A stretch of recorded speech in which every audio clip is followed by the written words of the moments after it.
There's a traditional system of tiny-scale farming that's practiced here in the Highlands and Islands that's often been dismissed as an anachronism.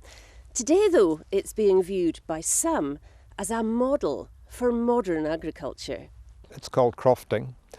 It's basically a small holding.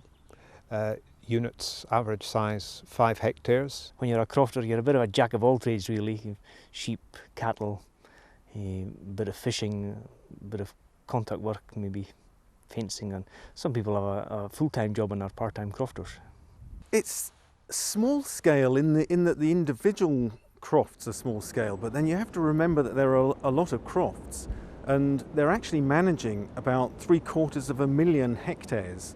And at a time when economic pressures on traditional larger scale units mean livestock are disappearing from the hills and uplands, these micro scale producers believe their system of land use offers a viable, on-trend alternative.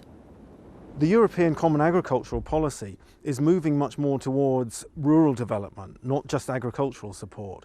And they're looking at models of small-scale food production and land management as being far more environmentally friendly and producing more traceable, good, wholesome food. So the writing's on the wall, and the future is for crofting.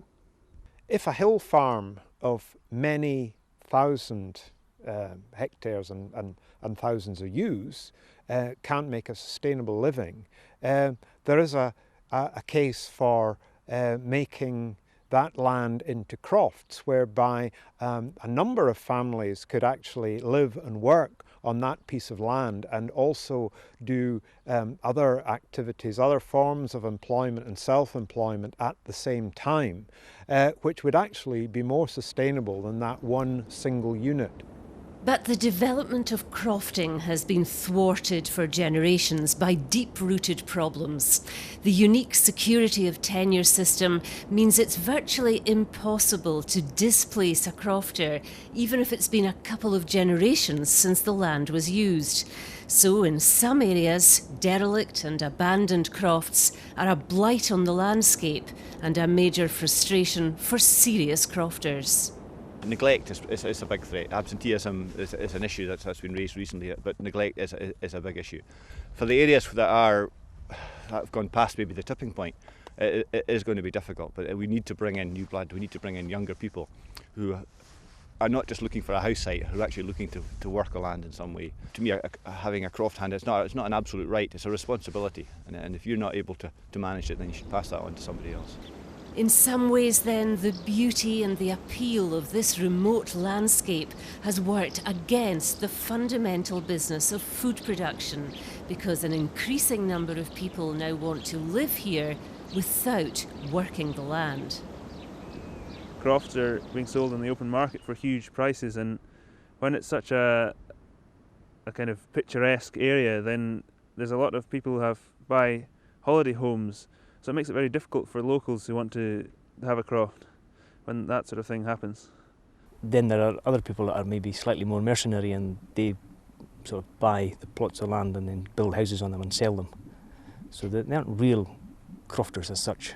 Well, I'm Cameron Ray. I live here in Camas Cross. I'm an apprentice stonemason just now, and I'm looking for a croft as from a young age. I've always had a keen interest in agriculture. I don't have family that are in crofting. Getting a croft assignation isn't very possible really, and so I have to either buy a croft, which in my position just now is not affordable. So it's a very slim chance just now. There are many crofts around that are abandoned and nobody even lives on them, which doesn't make me feel very good, to be honest, when there's the likes of myself that would like to have a croft and these people are holding on to them for no reason at all.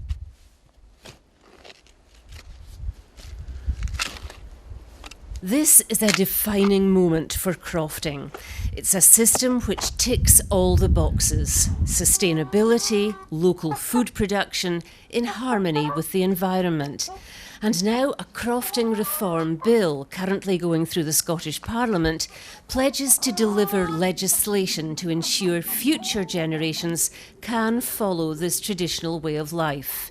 Many are pinning their hopes on it succeeding. Without that, there's the danger that the free market will take over entirely, and that crofting will become a retirement activity for the affluent that move into the areas. It was and is and it should be about retaining balanced age structures in communities and about sustainable economic activity.